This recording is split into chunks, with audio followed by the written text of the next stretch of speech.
All right, welcome to the podcast. Thanks for having me. It's awesome to Absolutely. be We'll here. get started where everyone else does. As far as earliest childhood memories, what are we getting into? Earliest childhood memories for me. Um, Probably the first thing that comes to mind is one that my parents like to tell me about, kind of describing the type of person that I am. Okay. And I had to have been, 7 or 8 years old, and I had surgery on a hydrocele surgery on the lower parts of my body. Okay. Um, and it was a pretty intensive surgery that I was supposed to be kind of kept in bed for several weeks Yeah. as I recovered. And my grandma at the time was watching me, and my parents came home and they're like, "Where's Mark?" She's like, "He's in bed." They went to check in my room. I wasn't there, so they're frantically searching the house. And through the window in the kitchen, they see me in the backyard throwing up a wiffle ball to myself and swinging it with a bat. And I have a fluid bag that's Yeah. connected into the lower parts of my body, making it very quite dangerous for me to do that. But what it spoke about me, it was I handle pain very well, Okay. and I'm always trying to get back out into activity in the outdoors. And so that's probably the earliest childhood memory of at least something that first came to mind. Yeah. So it's not like you didn't know you weren't supposed to stay in bed. Like it's not like a casual, oh, you gotta rest this broken thing for a while. You may not think so, but this is like you got bad, like you're. Yeah, yeah, yeah. Yeah. You're gonna do it So anyway. when you said the name of the surgery, I thought you were talking like hyperhidrosis for like people that sweat too much. Um, Mm. what was going on for you? So a hydrocele is when you have a third testicle that forms Okay, based on extra fluid. So it's basically gotcha. a third testicle that's made up of like water, and so they Okay, had to drain it completely out. okay. Well, maybe that's where the doctors thought mine went because in middle school, I didn't like getting fondled by the pediatrician, but I guess they were doing a checkup. Um, Yeah. so for years they didn't check, and then one year the guy's like, "Hey, I can't find your other testicle. Go take a warm bath and have your mom check." And I'm like, "What What? is what's going on here?" But yeah, good times. So it sounds like you were always active as a child. Yeah. Always looking to get outdoors. My childhood was growing up in the suburbs of Chicago in a town called Okay. Northbrook, Illinois. Yeah, I'm in Batavia right now, so Oh wow. Yeah, you're not too far off. nope. But it was spent riding around the neighborhoods, when kids still played outside, riding on their bikes. And, it was wiffle ball tournaments. It was going to the tot lot to play tennis, baseball. It was tackle football in the front yard with my older brother, which never went my way, but probably was what made me the tough person that I am today. Yeah. And just, yeah, like always trying to find ways to stay active outdoors. Summer times were like the dream for a kid Mm, like me, yeah. because it was just freedom to do everything and anything I wanted. It's funny that you bring up the tackle football. I was bringing my daughter to the park the other day, and there was a bunch of kids playing tackle football, maybe middle school, high school, and they weren't like destroying each other. And I was like, wow, I thought you were just going to be trying to just spear these guys, but it was like Yeah, it was a little bit of a wrap up. It was a little bit of a shoulder, but you weren't trying to kill the other person. So I was like, oh, this is nice. This is nice to see. Um, yeah. when you were growing up, did your parents say, "Hey, just get outside, come back at this certain time," or what were you told as a kid? Yeah. So my dad coached.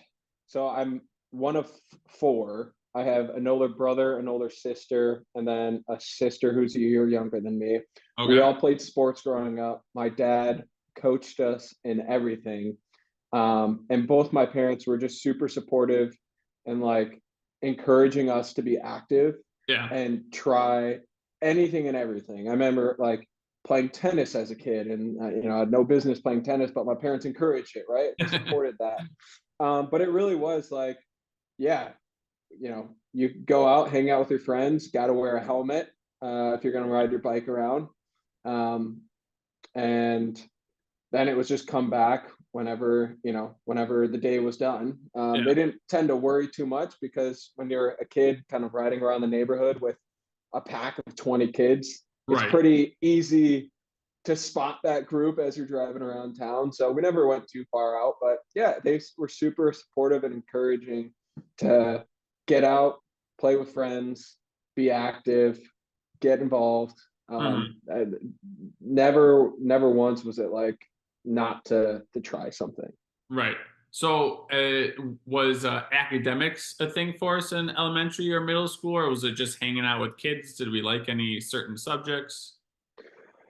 Academic. So history, oddly enough, history was always something I was really drawn to. I remember um, we had to do these current events every week in our social studies class, Okay. and you had to write like a 5 paragraph essay on it. And like, if I got 1 point off, I was going to battle that. And I don't know, for some, like, I even through college, I think my whole life, when I look back at my academics, I probably never took it as seriously as I could have or should Yeah. have. But for some reason, growing up, I was super interested in social studies and history. And my sister now lives in Boston. And when I go visit her, it's just like something about being in a historic part of the country where you're walking around and buildings are telling stories. Like there's these Right. characteristics around the past that kind of make you think differently about where you're standing and all Mhm. of the events that led up to that moment. Um, and I kind of tend to think of myself as an introspective person. And I think being able to look back on the past is it's just something I feel like I've always been connected to. Yeah. You stole the word right out of my mouth. I was like, "What's the word?" Introspective is what I was Yeah. looking for. Um, that seems to be something impressive to learn at such a young age. Was that a story that you remember? Were you just very interested in what was going on? Why do you think that you were able to have that path of thought? So like the introspection that I have now. Well, just Um, growing up and being interested in it because I believe most of our school system is to learn something, regurgitate it, and then kind of pass it through. But I believe that if someone learns to love something, even if it's just being interested about things yeah. such as history, I'm always interested how they get there. Yeah, I don't know. Like, I don't think it was as intentional as like putting as much thought into it. It just seemed like the class, like social studies class, was as enjoyable for me as going to basketball practice after Okay, school. And that's sweet. so it wasn't like a deep thought. It was just like, wow, I'm engaged in this. I'm curious about this subject matter. And it just, that ultimately is what drove the work ethic of like, I'm going to make sure that I get 10 out of 10 on every single one of these writing assignments. And if I don't, I Yeah. want to know why. And if I don't, like I want to talk to the teacher about how I can improve on those things. And so maybe it was less of the intention and more of allowing the curiosity to kind of drive me forward in that. Yeah, we're starting to do homeschooling. Our daughter's two, so we're just Okay. looking at different ways to approach it because you can take the regular school approach. We have some friends that do Montessori, and there's a lot of different things. But I'm always so interested in why somebody either thinks this way or that becomes like a big part of their life or how they get somewhere. When you're enjoying history and social studies, were other grades suffering, or you just weren't as excited about those classes? I just wasn't as excited about those classes. I would say that they just didn't come as naturally to me. Yeah. I'm definitely more of like a creative, bigger thinker type of person, and so anything in math and science was just it came it came less natural, and because of that, it caused frustration, and because of that, I just didn't want to have anything to do with it. Now, I had to because as a you know 10-year-old kid, you got to do your homework, but Yeah. it didn't come without a fight. What did the fight look like? The parents having to make sure you did the worksheets, or what was the fight? Yeah, I think um, yeah, the fight was coming home from practice and going down to the basement to play the PS2. Um, and there would be like, them coming down and saying, you can't hop on this until you finish your homework. And so it's just Mhm. like, just kind of like classic Yeah, uh, kid not wanting to do his homework and wants to play PlayStation type of thing. for sure, for sure. So with doing all the sports and practices and stuff like that, what did your eating look like when you were growing up? A lot of Kraft mac and cheese. Okay, okay. Kraft mac and cheese. Any Uh, cut up hot dogs in the mac and cheese? yes, yes. And what was it? SpaghettiOs. Okay, okay. Getting SpaghettiOs after it. are, yeah. Yeah, I, I, I I know what they are. My grandma never made them too much for me, but they were around. yeah, yeah. I mean, it was kind of your basic meals. A lot of Kraft mac and cheese, grilled cheese. That was a house favorite. SpaghettiOs, a lot of chicken dinners. Um, but yeah, just kind of whatever mom and dad made me. It wasn't like, Yeah. you know, What was there ever a point where like, hey, I'm looking to reach this goal in my sport. I either need to eat more or eat less, or there was different inputs like that? no, never, Oh, never. so Even now today, I think that's something that a lot of people are surprised about on the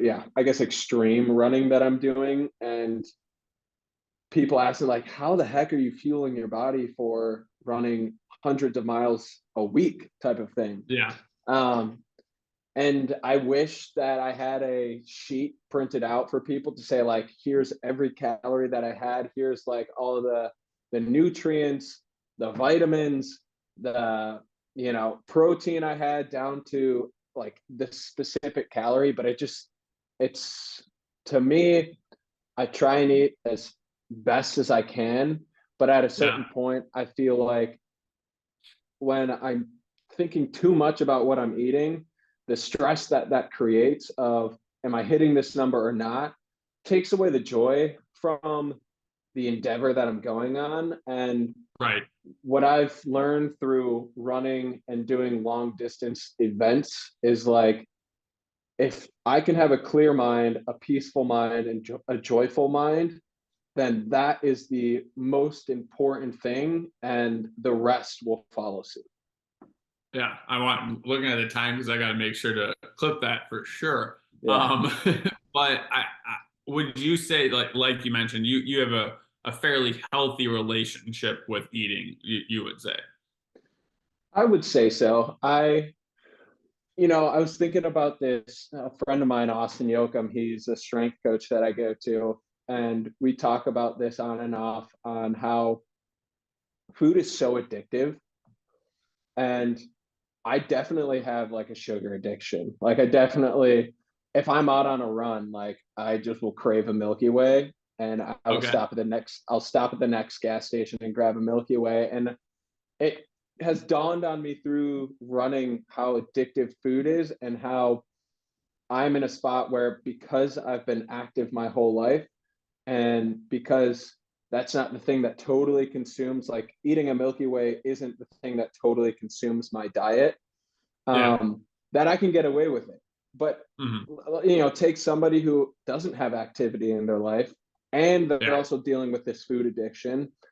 Like, it's a lot more understandable that people fall into these overconsumption loopholes, that end up in them having more body weight, or Yeah. a less active lifestyle. So I would say that generally I think I have a pretty healthy relationship with food, but by the same token, like, I freaking love sweets, I love cookies, I love baked goods, I love candy, and I think I get away with it because of how active I am in my life. Yeah. The way I now talk about a healthy relationship with food is beforehand it used to be like, oh, like if you eat fuel and do this to your body, it was like then you have a healthy relationship if it's like all these great foods. But as I get older and lose more hair, I believe I've come up with a better idea, and it's thanks to my wife. But she can eat candy, she can eat cookies, she can do this, she can do that, and then there's no like negative self-talk. There's no like, oh, I'm a bad person, Mm, or oh, I didn't earn these calories, and there's no, it's not detrimental that you enjoyed a food that tastes very good. yeah, yeah, Where growing up, and even like my mom, she went through a dieting phase, and like not necessarily that's what I thought, what I saw, but there was good or bad food, and whenever I ate a quote bad food, then it was just a terrible idea. right. That self-talk was tough to see. As far as like the endurance stuff and like the pain threshold, when did you start seeing that you could push that hard?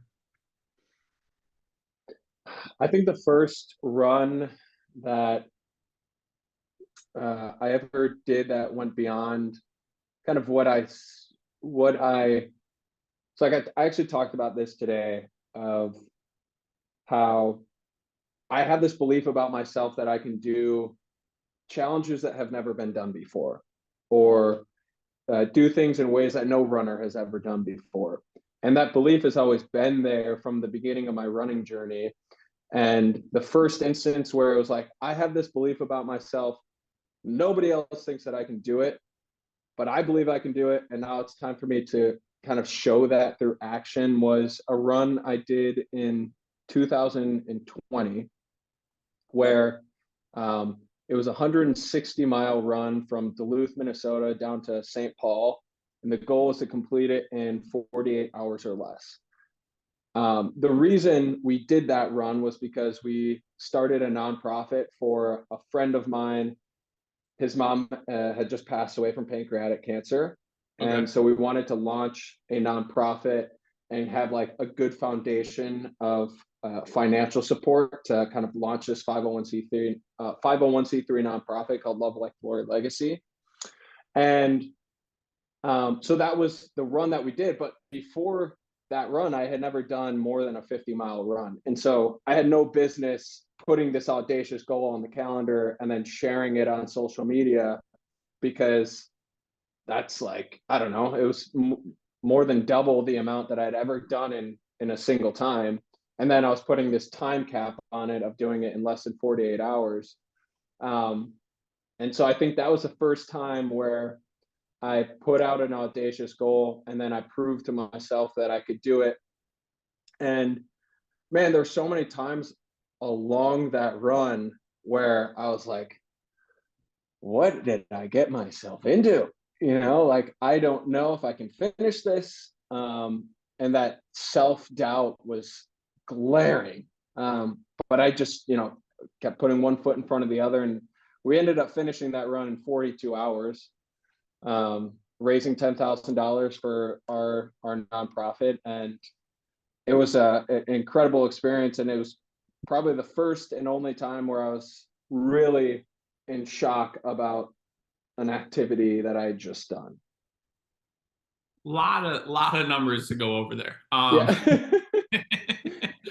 So we run a 50 miler. Apparently, that's no big deal at this point in the conversation.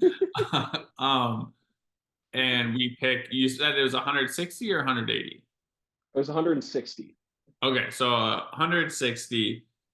What goes into preparing for that? Like, do you have a car following you with all your food? Like, what's the? I don't. There's so many questions. There's so Yes. much going on in that. Do you have a bunch of different shoes? Like, what precautions do you have for yourself? So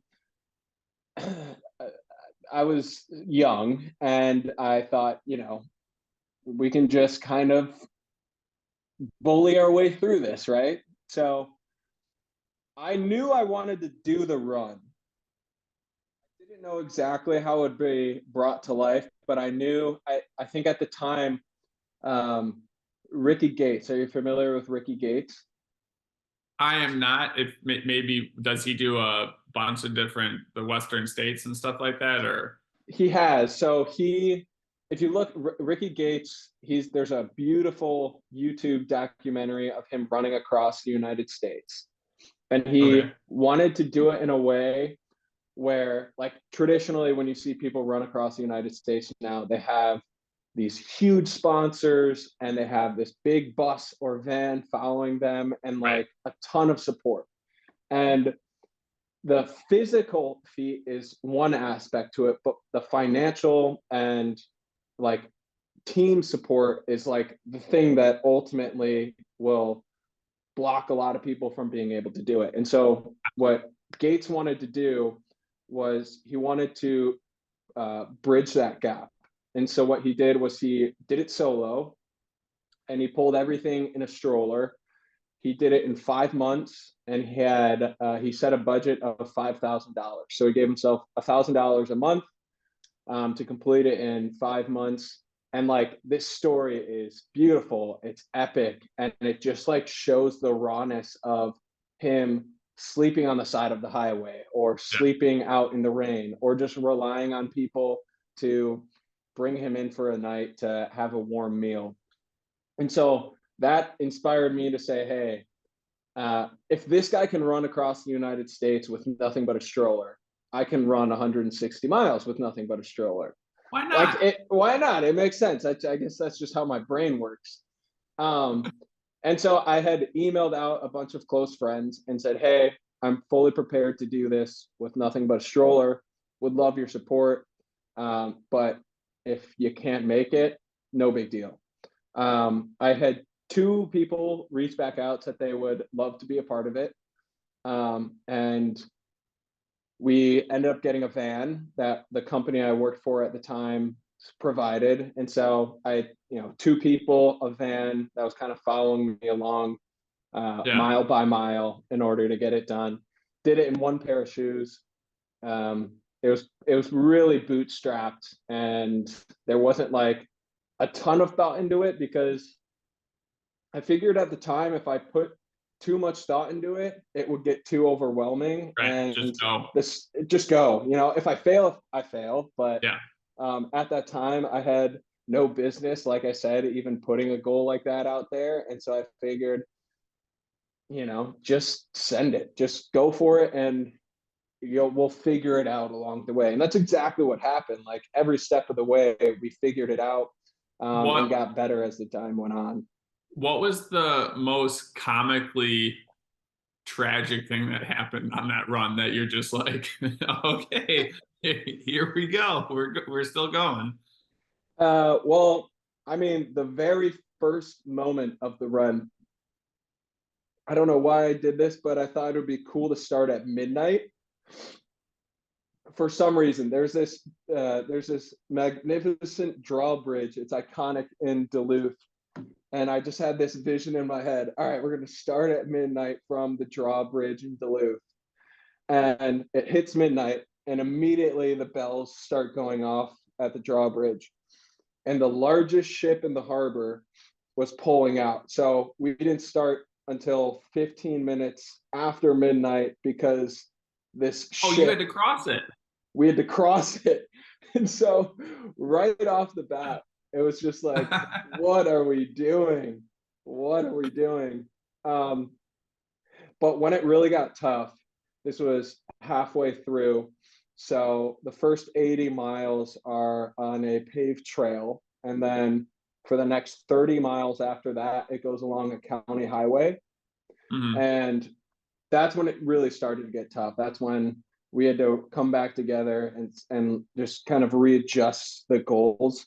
And this is where Andrew and Sarah, who was the driver of the van, one of my best friends, he is the legend of this story. He is the reason it was as successful as it was because instead of doing every 3 or 4 miles we're meeting up, we turned to, okay, eyeing down 30 miles is impossible.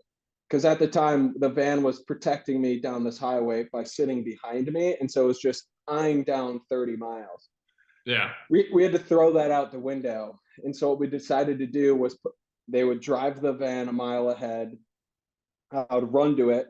I'd Okay. knock on the door. I'd get some food and keep going. And so that meant that Andrew would drive. He would sleep for maybe 10 minutes, and then he'd get woken Oh, up every 10 to 12 minutes for 7 hours, all throughout the night, of just this consistent repeat of 10 to 12 minutes. And that was insane. And, looking back on it, we laugh every time because it's just like, what are we doing? What are we doing out here?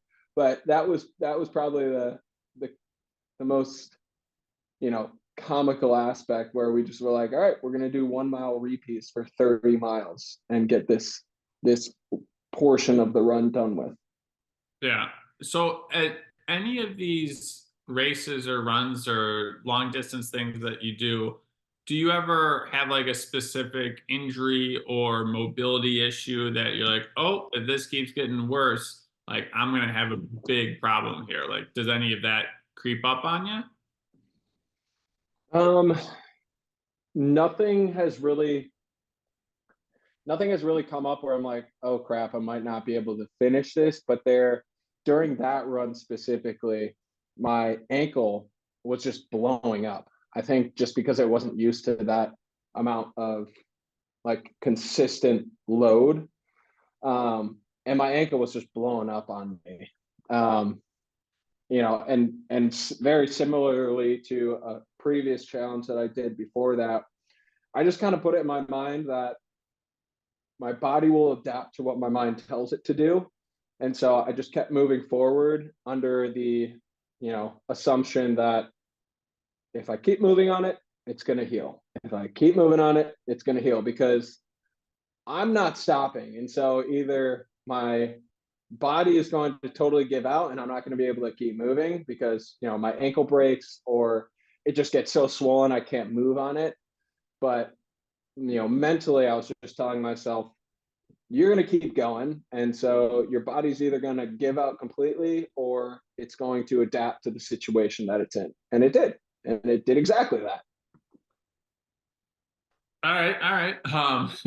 So 50 miles was your big before this. When Yeah. did you start doing anything above like the casual 5 or 10 miles? Like when did that start? Yeah. So I guess taking you back to the very first instance where I thought about running, I played college football and lacrosse at the University of St. Thomas in St. Paul, Sick. Minnesota. What position? Outside linebacker and corner for football, and then I was a midfielder, offense and defense in lacrosse. Sick. And I remember coming back from, this is the spring of my senior year, so 2019. We had just come back. It was club lacrosse, so a lot of our games were like 3-game weekends in Nashville, Tennessee, or stuff like that. And we had just come back from losing 2 out of the 3 games, and one of the teams we lost to, we had never lost to in program history. And we had an 18-hour bus ride back home to St. Paul. And my brother sent me the Joe Rogan Goggins podcast where he talks about how he's like pissing blood and then he continues to run for Hmm. 30 miles. And I had never heard of ultra running. The only running that I'd really heard of was my older sister running a marathon.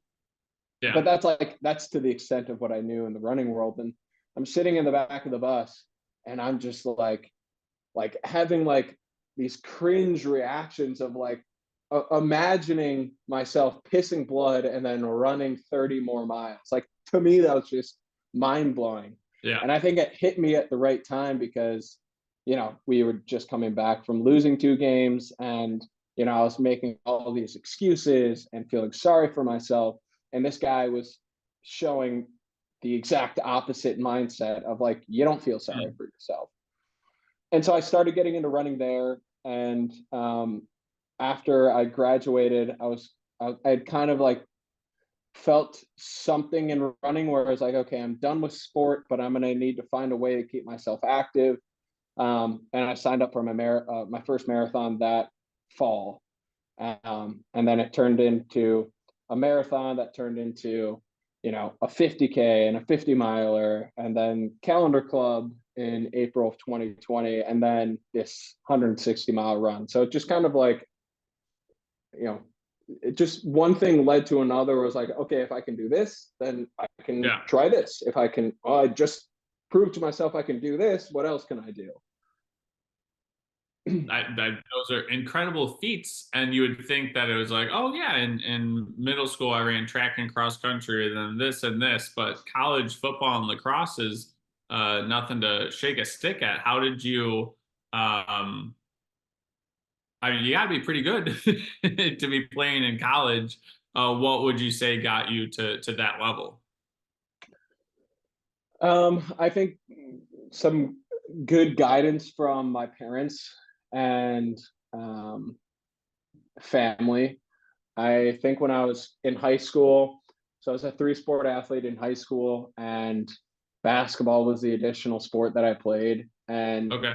I was just kind of done with sports altogether. My senior year of high school, I just kind of felt like I wanted to get outside of the identity of being an athlete and Interesting. explore other ways in which, like, who is Mark Dowdle outside of sport. Yeah. Um, and so I was looking at going to Texas Christian University, TCU, where my brother went, just to like join a fraternity, have a social life, and really like dive into Mark outside of sport. Then I was looking at playing football and lacrosse at College of Holy Cross in Worcester, Massachusetts. Okay.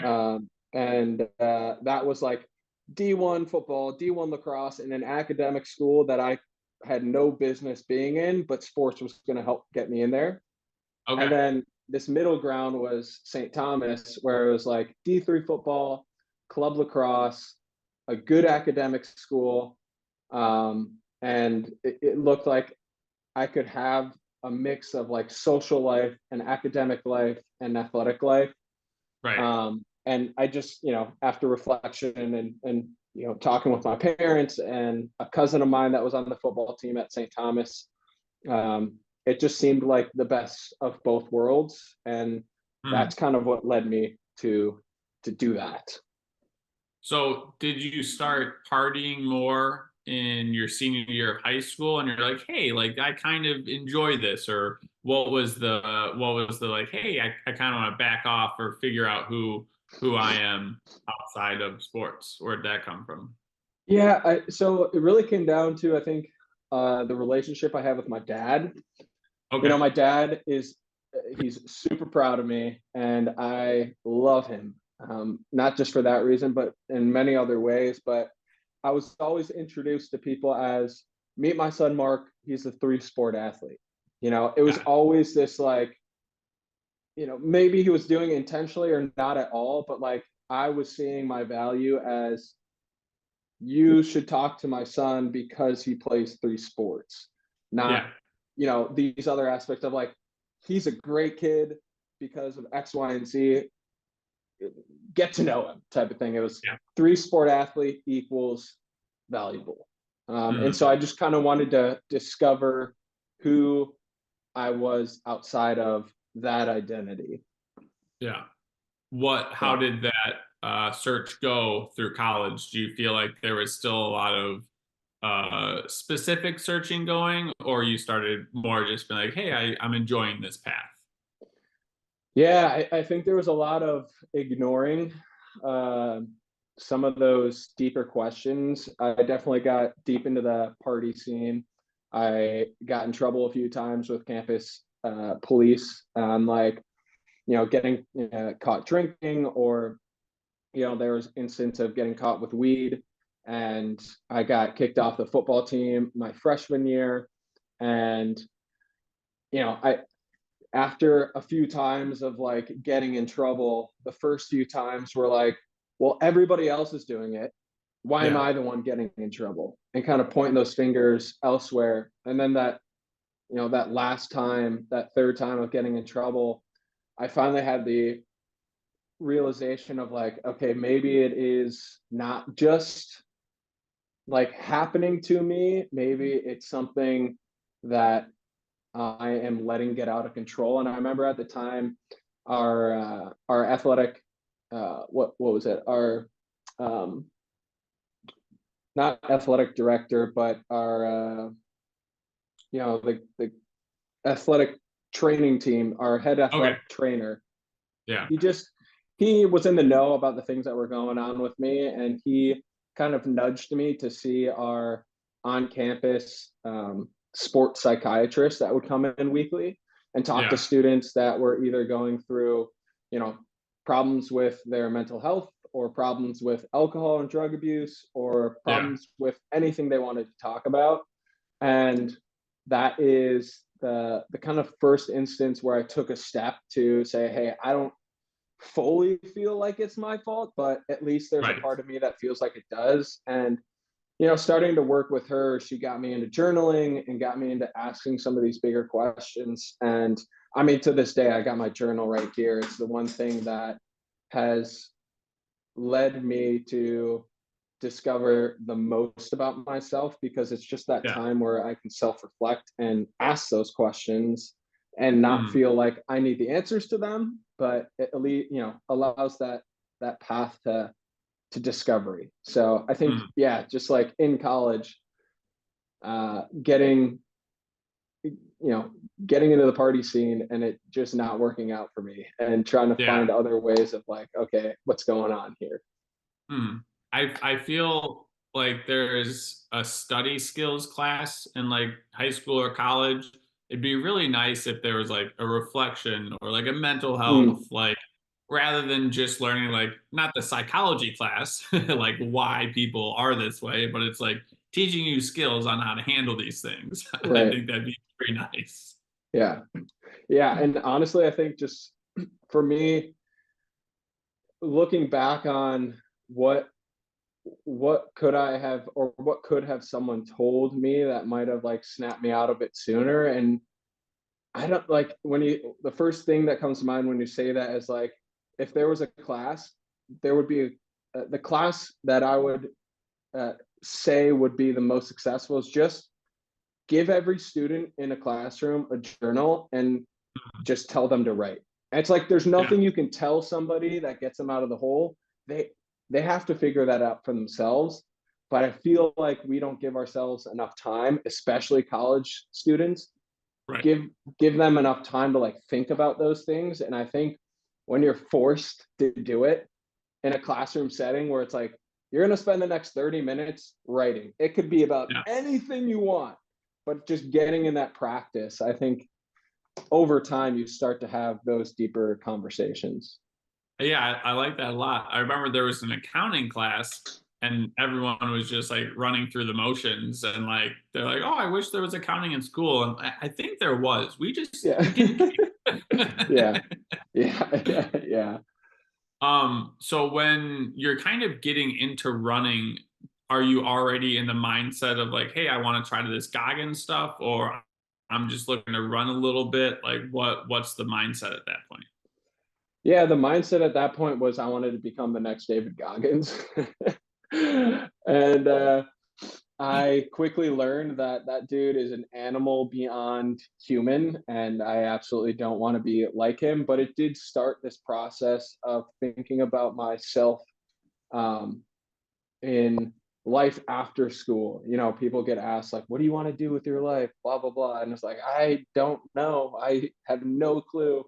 But I do remember very vividly sitting on the couch after I graduated, and I was watching the Iron Cowboy, his 50 Ironmans in 50 states in 50 days.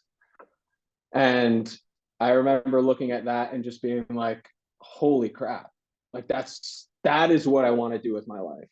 Like I want to do these physical feats that provides hope to people by putting yourself through intentional challenges and seeing him do that with a family and not sacrificing like this other whole side of what I want to achieve is like be a father and raise a family, and seeing all those aspects come together. That was the first time where I was like, holy cow, like that's possible. I want to be just like that guy.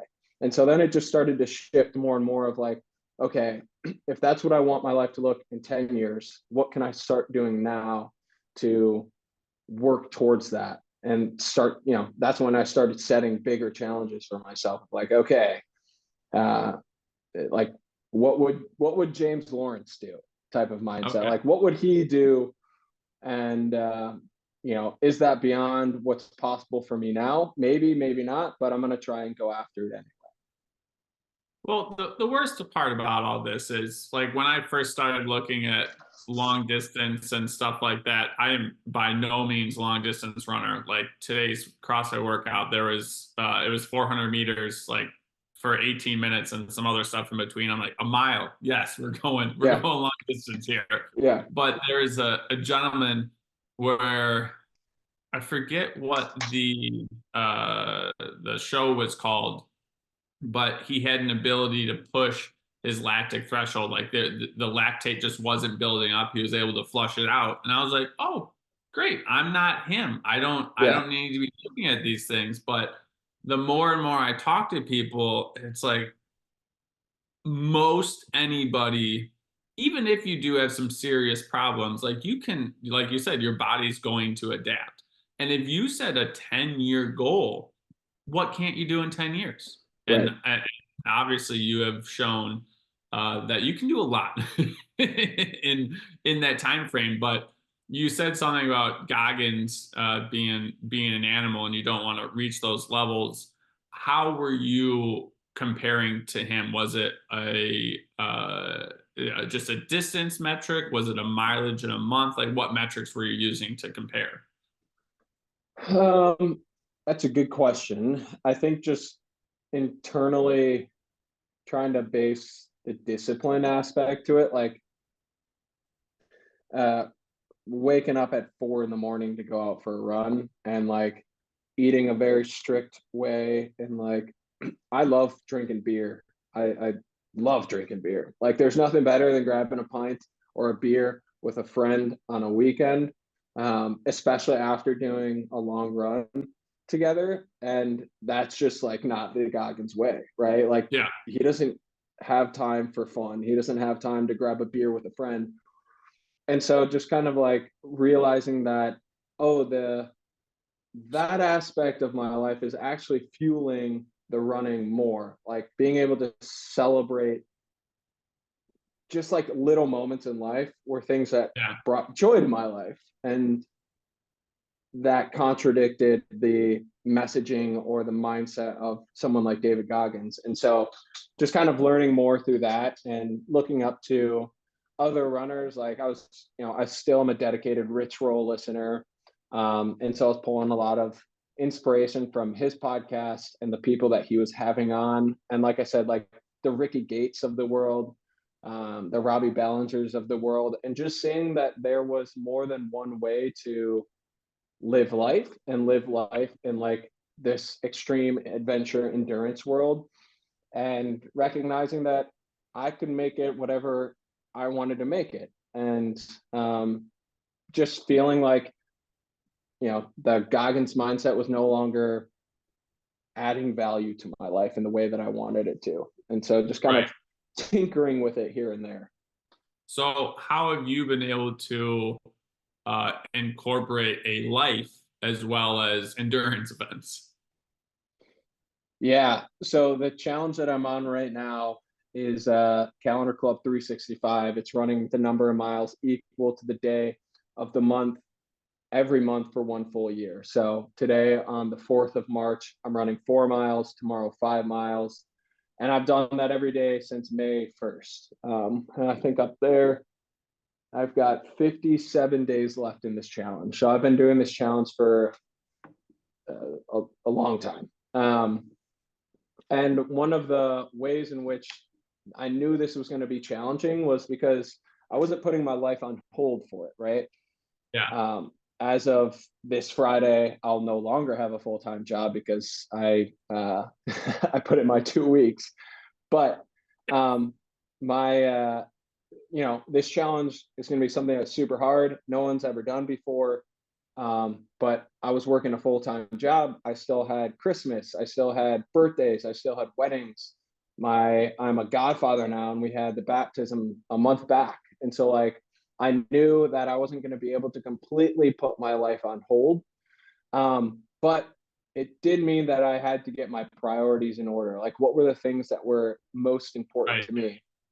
And running is definitely one of those things that is important to me, not just because of like the life financially, or I'll say it like the social validation that I'm getting from it, but more from like the root of it is like what it did for me in the beginning when I started running. Like when I started, it was just a way for me to stay active and mentally healthy.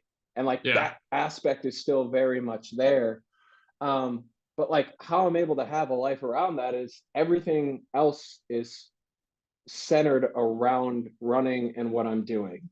And Mm. so there are things that I say no to. There are things that I adjust my life in order to meet these goals. I had a wedding for one of my best friends in June, and it was the 25th or whatever. And like having a friend who understood that I was also on this journey makes Yeah. the world of difference. So when I wake up and I'm running 12 miles and then I spend the rest of the day doing the wedding stuff, doing the pre-event, getting him ready to go for the big moment up on the altar, and then it comes time to have dinner and dancing, and it's like, all right, it's 9 o'clock. I still have 12 miles left to run for this day. It wasn't like he looked at me as like, man, you're selfish, or Yeah. this sucks that you're doing this. It was a very supportive, like, I love this journey that you're on, and I love that you are here to celebrate all aspects of the day with us. Now go do your thing. And Yeah. so I think it's prioritizing the things that are important to you, but then also having people in your corner that support Yeah. the journey that you're on. I mean, I would have been like, "Hey, man, could you have this wedding like a week later? That could Yeah, be solid." yeah. But No, absolutely. yeah, it's not my wedding. So when you schedule a day, do you have like a lot of fluff in your day, or it's just like I wake up at my 5 o'clock or 4 o'clock, whenever it is, and it's go until I'm asleep? Like how do you put your day together? Yeah, so I'm lifting 4 days a week, starting at 6 a.m. Um, and I lift till 8. Then workday goes until, depending on the day, goes till 4 o'clock, and then it's running. So it's very segmented, and like wake up, do my morning workout, get the lift in, do this next segment, which is work, get all the things that I need to do for that during the day, and then it's run with the remaining time that I have. And there's really not much room for else besides like eating and Yeah. spending time with my girlfriend. I know as I follow so many people that are just doing so much high volume, and my body's just screaming at me thinking about it. But how do you have like an extremely long mobility routine? Like how do you recover so well to keep doing so much? I so I don't stretch. That's not something that like I find important. I really do believe so. These three things are the first is sleep. The first Okay. is got to get good night's sleep. I also use this app called New Calm, which Okay. is it's a sleep app. It's basically like going in a deep meditative state. So if I need a quick nap, those are some things that I do. But like the Yeah. strength training, the mobility training, the things that I'm doing from 6 to 8 a.m., those Yeah. are my active recovery. Like when I first got into running, I was so weak because I went from lifting for football and being this jacked dude Right. to I didn't lift a single weight for the next year and a half. And I felt Mhm. super weak, and just like felt like my body was aching and not moving in the ways that I needed it to. And so then I incorporated strength training back into my life. And then the Yeah. third would be sauna cold tub. Hey Okay. there. You want to say hi? Say, I heard Dad talking to somebody. So sauna and cold tub. How long have you been doing the cold tub for? About 2 years. So Okay. a guy that he's one of my friends, Kellen, he owns a sauna cold tub place and he's a big Oh, time runner. nice. And so he and I just kind of got connected through running. And that's something that I do to kind of actively keep my body in the best possible shape. So Andy Galpin has a lot of, we'll say, science on when to cold tub or ice bath and stuff like that. What is the protocol that you like to use the most? You're looking at the least scientific guy in the world. Okay. So, like, there's no specific time that I do it. It's just when I have the time to do it, I'll go do it. Right. Yeah. Yeah. No, I think that's really important because there's a bunch of, we'll say, biohackers out there, and they're like, oh, you got to do Worst. it this time. You got to do it this time. You got to do it that time. But in reality, when you look at the study or whatever it is, it's maybe it's a 3% difference or a 5% different, or it's negligible, or it had 15 people in the study, and you really don't know. You're just trying to get like the perfect return or minimum effective dose, and I think that's good for like 1% of people if like that's their specific thing. But you're a good evidence based. This is working. Yeah. Yeah. So the biohackers, I'll let them do their thing. But when I take a look at the challenges that I'm doing or the life that I want to live, it really Yeah. comes down to this theme of what's going to be the most epic story to talk about around a campfire when I'm 70 years old. Yeah. Because during that time, people say this all the time. They're like, running's terrible for your knees. You're not going to be able to walk when you're older. It's like, well, when we're 80 years old, first of all, there's no real evidence to say that. They're just saying that. But Yeah. two, when we're 80 years old, none of us are going to be able to move in the way that we move right now, And so when we're 70, 80 years old, we're not going to have all this time to go on adventures or get these like go on a 200-mile run and not really sleep that well and put your body through extreme stress. But when we're 80 years old, sitting around a campfire, we're going to have to talk about something. And I want to have Right. some epic stories to talk about in those moments, knowing that I lived a fulfilling life, that like we could talk for hours. Right. So speaking of epic stories, I know you explained pretty quickly what it was. Um, where does the calendar club come from, and at what point we were like, this is my next thing? Yeah. So I did this challenge back in April of 2020, and I was inspired by Jesse Itzler, and I'm blanking on his name, but he did like a walk across Antarctica. Okay. Um, but they were doing it. They were doing this big challenge back then. And I just wanted to get involved and push myself. This was early COVID, and so I did that challenge in the month of April. And a buddy of mine sent me a text. He congratulated me, but he also said, "Congrats, but you also chose a 30-day month instead of a 31-day month, so you're kind of soft." And so, and These so are the right, friends we need. yes, these are the friends that we need.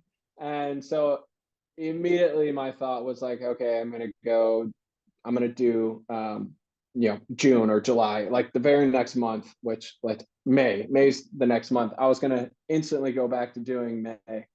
But at the time with work, with the relationships that I was in, it did not make sense for me in my life. And at the same time, at the end of that challenge, it felt very personal, of like a nice pat on the back, but it didn't really feel like I had brought people along on that journey. Like, I came from team sports in college where you share the Right. trials and tribulations, and you share, all the successes that come from it, the locker room environment, and like I felt none of that. And so that's when I made the transition to putting that 160-mile run for nonprofit on the calendar, because I wanted to create Okay. this team environment. And then we did that for 3 years, doing a 160-mile run. Then the next year was 266-mile run. And then this next year was a 500-mile run. And because of the way that my brain works, I couldn't just do another 500-mile run. It had to be like an 1,000-mile run. Like, it always had to get bigger. 500 miles. How many days are you giving yourself? We did it in 9 days. 500 miles in 9 days, and we raised $51,000 for Love Like Lori. So how does fundraising work? Because do you say like I'll donate like a mile for how far he goes, and then people are like, oh, he probably can't go too far, and they're like, oh my goodness, I've made a mistake, but he has my credit card ready. Like Yeah. how does donating like how does that work? There, so if we had a bigger team, that probably would have been a great approach to take. Um, but we were kind of working on a small number of people that had limited time, and so it really was like, hey, the goal is to raise $50,000. We're doing this event in these 9 days, and we had a few sponsors get involved, and it was just like friends and family and sharing on social media. And a big chunk of the, probably more than half of the donations came during that 9 days, and like more specifically in the last 2 or 3 days. So it was just like sharing the social media and getting the word out, and just kind of utilizing the tools that we had at our disposal. um, and then, yeah, like I said, like after doing that, I knew that I would only want to do something bigger. And working a full-time job and having other people that were helping work a full-time job, taking 2 to 3 weeks off of work to do like an 1,000-mile run just wasn't possible. And so then it transitioned into, okay, this calendar club idea that my friend is kind of busting me up about, um, was always sitting in the back of my mind. And I thought, okay, well, why don't I do it for a full year? I won't have to quit my job. I'll be able to incorporate it into my day-to-day life, and it's epic. So why not try and do that? And so that's kind of how it transitioned from like doing it for 1 month to then taking some time away, to then that it just kind of presented the opportunity. And I took it. What has been the hardest month so far? February is the one I just finished. So Um, so part of the reason I started the Calendar Club Challenge was to, challenge myself, was to put myself in a position where I don't know how this year is going to go. There's a lot of unknowns. There's a lot of weddings, holidays, all these other aspects. Yeah. I don't know how it's going to go. And 9 months into it, I started to get into a rhythm where I knew what to expect. And Okay. so it kind of lost its challenge in my heart of like, I know I can finish this thing.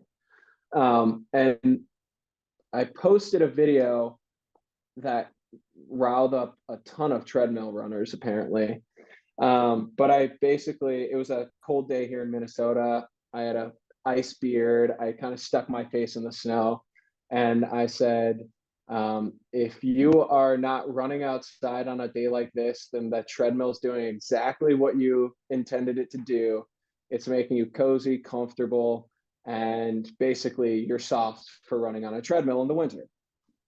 And I then I had definitely all saw the, that video. yeah. So then it like started riling up a bunch of people saying that, oh, I was avoiding the treadmill, or like I'm soft, kind of going back to that same narrative that my friend texted me, like, oh, you're soft because you're not doing it on a bigger month.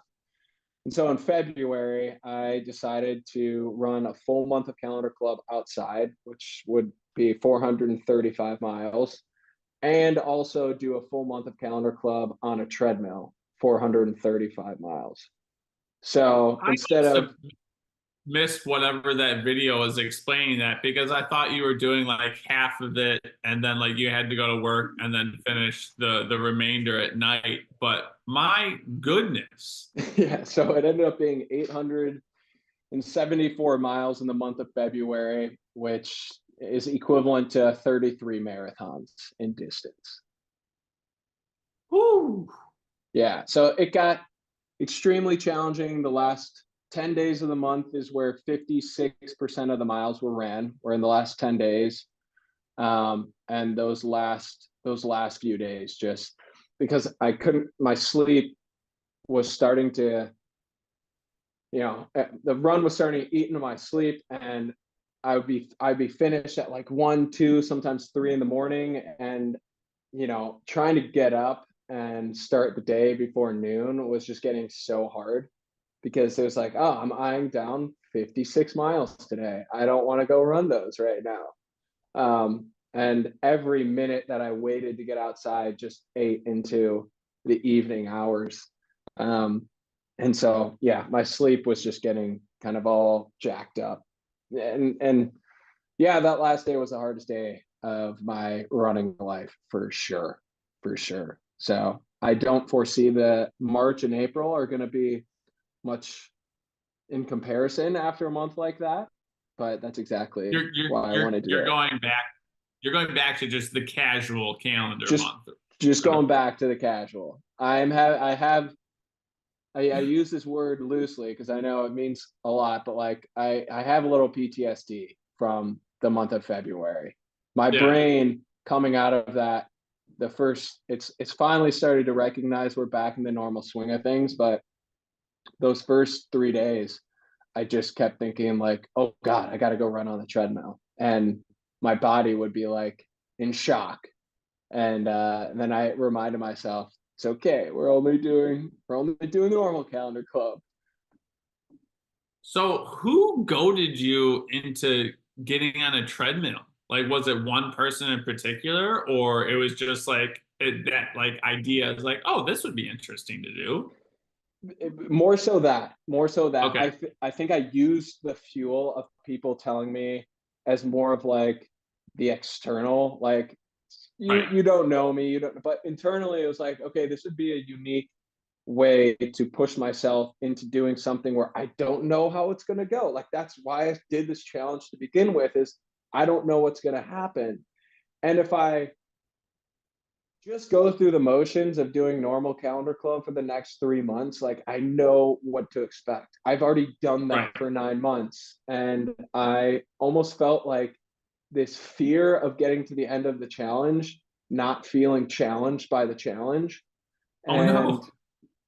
and like I just wanted to really find out what I was capable of. And like in my head, I think we all have this like ability, or maybe this fear or this dialogue of like, I know what I'm capable of, and even when I talk about the things that I'm capable of, even though I haven't done those things, people might say, well, you're just crazy, or you're a dreamer, or you have no evidence to back that up.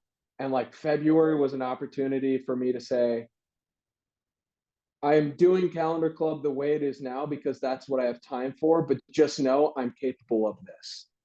Right. And so February was that opportunity to kind of show, like, just so you know, I'm capable of this.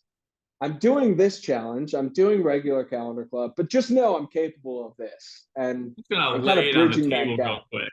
Yeah, Let yeah. you see. I Um, just want to show you. Yeah. so and you posted something about like the amount of miles done in a month. And what did you rank worldwide? What was that? So in Strava, you can enter these challenges where it's like most distance for the month.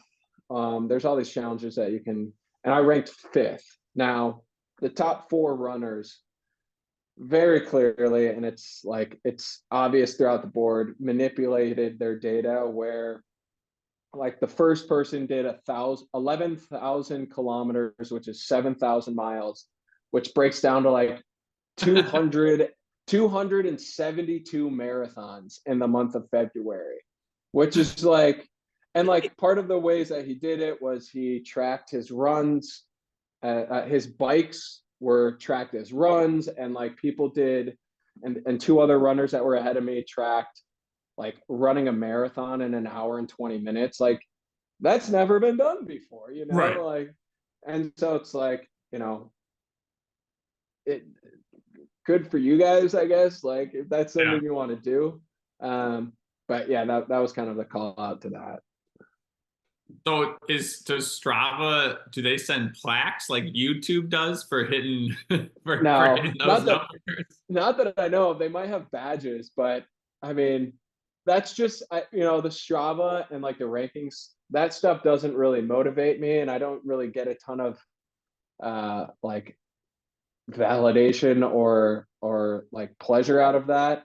But I think it was an important tool for me to use, is like putting things in perspective to show the magnitude of how many miles I did ran, because I think Oh, absolutely.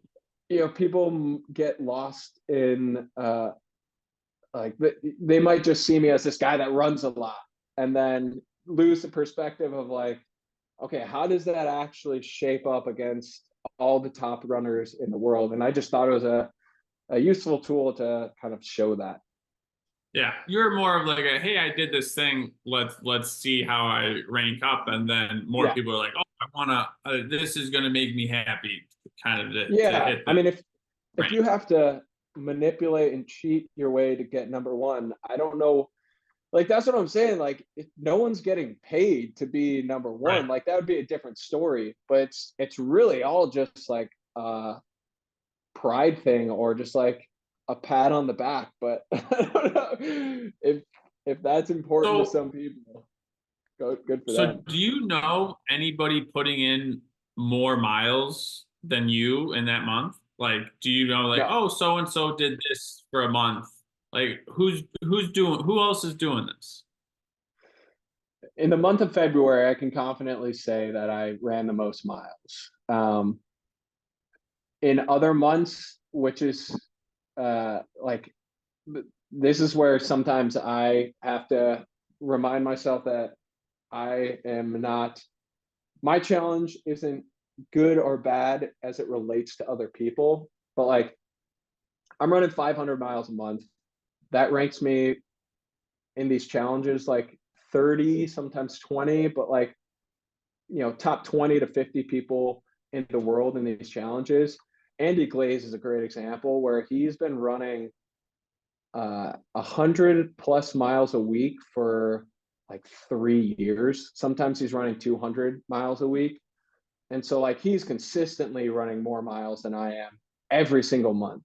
And so it's like Yeah. when you put into perspective the runners out there that are doing incredible things. I mean, you go on Strava and you look at those top 10 runners, like some people are running across the United States. Some people are just like, there's a guy who's been doing a marathon a day for the last 170 days. Like just people doing super cool challenges. But yeah, I think in the normal months, like, yeah, it's big, but it's comparatively, there's people doing far more miles than I am. Right, but when you zoom out, you're comparing yourself to like the world. Yeah. Like you're taking a very big group of people to compare yourself with. Yeah. Yeah. Um, so obviously, if you're doing that many miles, you can't be walking the whole thing. Like there has to be a certain amount of pace if you're going to run 50 miles that day on day 25. Like what kind Right. of pace are you hitting to be order to be able to still have some type of day, um and then also go run another 25 at night? Yeah. And I think this goes back to like your question about recovery. Like my pace is like 10 plus minute mile. sometimes 12, 13-minute mile. Um, so when I look at, doing those types of days, it's like, okay, I'm not sprinting my way through it because I know if I do that, then my body's going to get more stressed, and I'm going to Right. put more on that.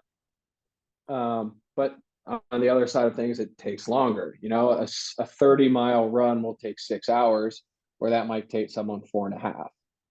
Mhm. Um, so my pace is, 10-minute. A lot of times as it gets deeper in the month, like 12 and a half, 13-minute mile. So are when you're training now, I guess goals wise, are you more on sustainability for distance, or are you trying to get a little bit faster? Like, what kind of goals do we have heading into the next year or 10? Yeah, like it goes back to the campfire. Like I will not care. Like I imagine myself sitting there, and I'm not going to care if I ran, a 3-hour marathon. Like to me, Right. it just matters the distance and the adventure. I think a perfect example of this is, so the first 160-mile run from Duluth to St. Paul. I've done that run now 3 times. And the second time I did it, I went back with a friend and I said, wait, like the original plan was to do it with a stroller.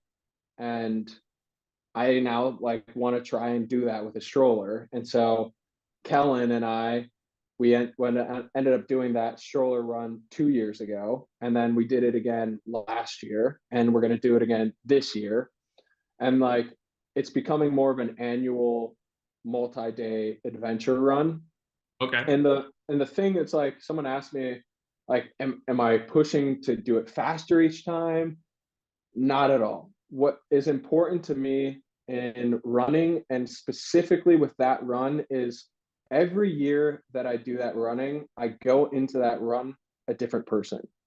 And so Okay. over the course of 3 days, I get to learn about all of the ways that I've changed over the last year, all the ways that I have grown, all the failures that I've had, all the friendships and relationships and experiences that I've had from the last run. And over the course of 170 miles, I get to learn who I am leaving behind and who I am stepping back into this new like mark with. And so each run isn't determined, its success isn't determined by the pace or the speed or the number of days. It's really more of like a reflection of how I see myself and how I can move forward through those through that like next adventure.